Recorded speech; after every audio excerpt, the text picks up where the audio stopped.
good she gets out on the horse. Yeah, that's good. It's very nice horse.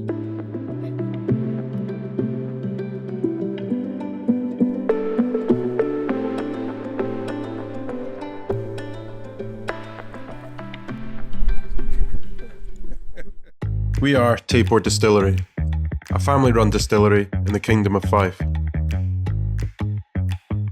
We distill from grain to glass, and our liqueurs are made with freshly picked berries, squeezed by hand for maximum flavour.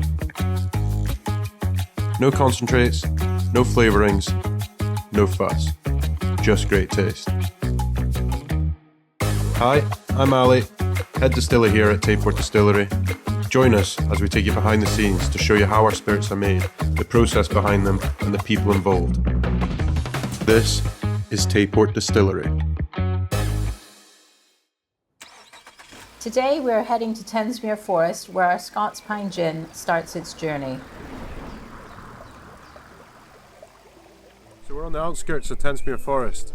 This is the inspiration for our Scots Pine Gin, and we really wanted to capture the essence of this forest, so we packed it with pine. Usually we like to give it a good rub in the hands, just see how much resin, pine we can get from it. It can vary throughout the year, different times of the year, it changes slightly. Yeah. If you're coming to see us at the distillery, you've really got to make time for Tentsmuir Forest. It's right on our doorstep, and it's a massive part of what makes this area what it is. It's a bit of a wild place. You've got miles of trees on one side and the North Sea on the other. Depending on the weather, you either get that bright, crisp coastal sun or the har rolling in off the water, which makes the whole place feel really quiet and atmospheric. You can always smell that mix of salt air and the pine needles. It's where we go to get away from the noise of the distillery for a bit. Tentsmuir became more than just a place for a walk. We're a grain to glass distillery, so we're already using local malt barley for our vodka, but the forest started giving us ideas for the flavors we wanted to create. Our Scots Pine Gin is a perfect example. It basically came from us walking those trails and thinking, can we actually get this smell into a bottle? We started using the fresh needles from the pines to get that earthy, menthol pine freshness. It wasn't about making something that just tasted like gin. We wanted something that tasted like a morning walk in Tentsmuir. It's a very local spirit, inspired by what's growing just a few minutes from the distillery. So if you're in the area, go for a wander through the trees. It's the best way to see this part of the world. Okay, so we're back at the distillery. We've just been out foraging our Scots Pine, and I'm going to talk about the individual botanicals that go into our Scots Pine Gin. It all starts off with the two core ingredients for a gin, juniper and coriander, and then the star of the show is our Scots Pine, which provides a really good pininess to the gin. And you won't see this in many gins. It's a really hard botanical to work with because it has a lot of oil as well, so we've worked hard to perfect the recipe.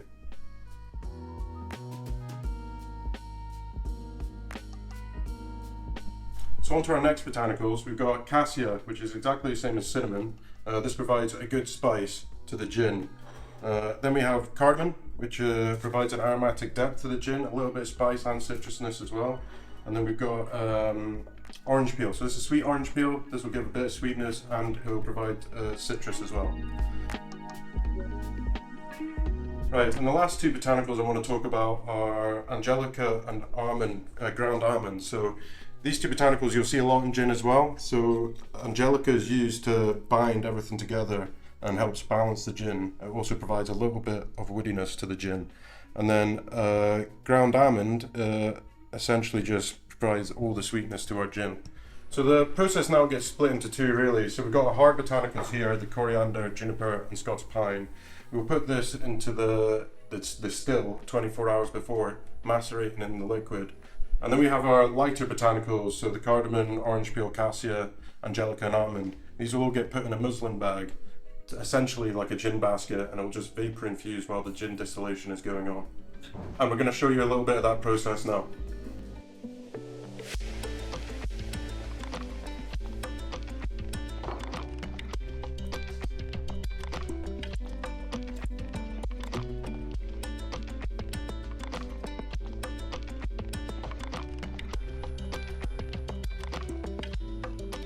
Okay, so we've got our hard botanicals in there. They're going to sit for 24 hours. All our soft botanicals go into this muslin bag. We're just going to hang that up in the gin basket area here.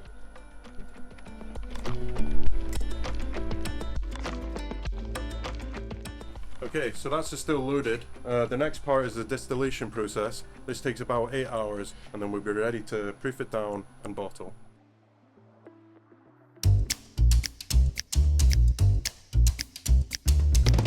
Okay, so it's the next day now. We finished distilling our Scots Pine Gin, and we've loaded it up into this vat. So currently it's sitting at 70%, but we need to proof it down to 40%. To proof it down, we do this very slowly over a 2-week period, and usually 10 to 15 litres a day at a time. This is just so we give the gin space to mature, and it also prevents louching as well, which means you'll get a cloudy gin. So we've proofed it down to 40%. It's been sitting in here for 2 weeks now, so we've given it enough time to mature, and the smells coming off this is incredible. A lot of pine, a lot of resin, a bit of citrus there from the orange peel, and some sweetness from the almond as well. So now that that's ready, we're off to bottling.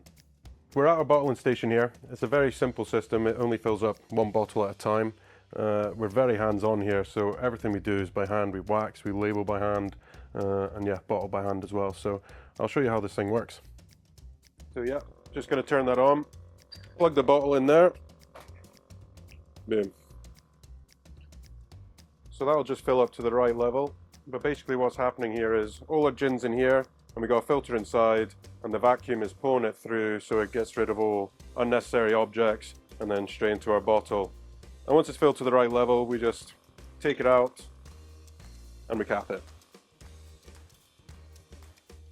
So we finished bottling our Scots Pine Gin there, and we're gonna wax it. So this is our old trusty wax machine here. So basically we've got a little basin here of water, which is heated, and that just melts the wax in there. So I'll show you how we do it. We just take these wee strips here and peel off, get the adhesive and put it across the seam here. So just make sure it's stuck on nice and tight.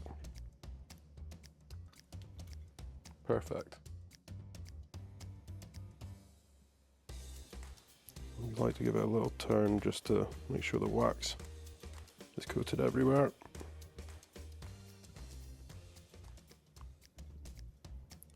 Three, two, one. Done. So we're on to the next part. We're going to be stamping our labels. So we stamp each of our labels with the batch number. This is important for traceability, just in case anything goes wrong with the bottle or the product. So here's our stamp, and we're just going to be stamping it right here under the batch number.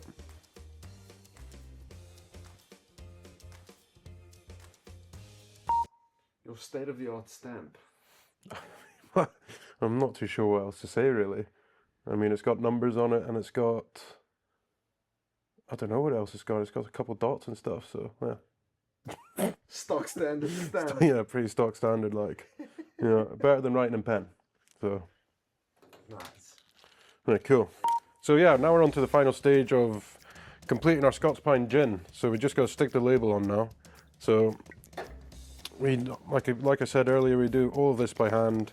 I'm very used to this now. I've been doing it for about seven years. So I just make sure it's lined up evenly. Pull it back once, and then push it down.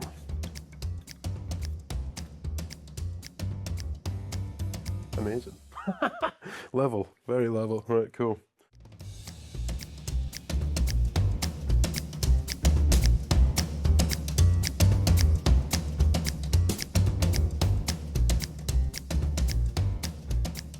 So, yeah, actually, we forgot about these. The last thing to put on is our award stickers, obviously. So, just adds a nice final touch to them. So, we got a 3-star great taste for the Scots Pine Gin, and also 90 out of 100 in the International Wine and Spirits competition. So, it's quite a well rewarded gin.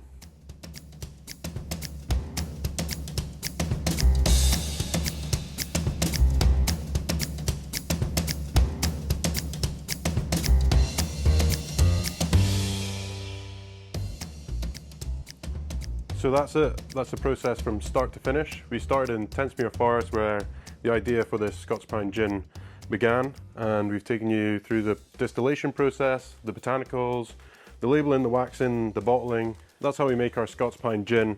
Thank you for watching, and if you're having a gin and tonic tonight, cheers.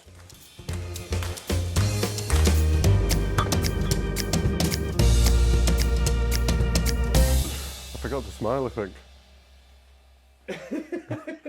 You did small bit. Did I? Oh, good.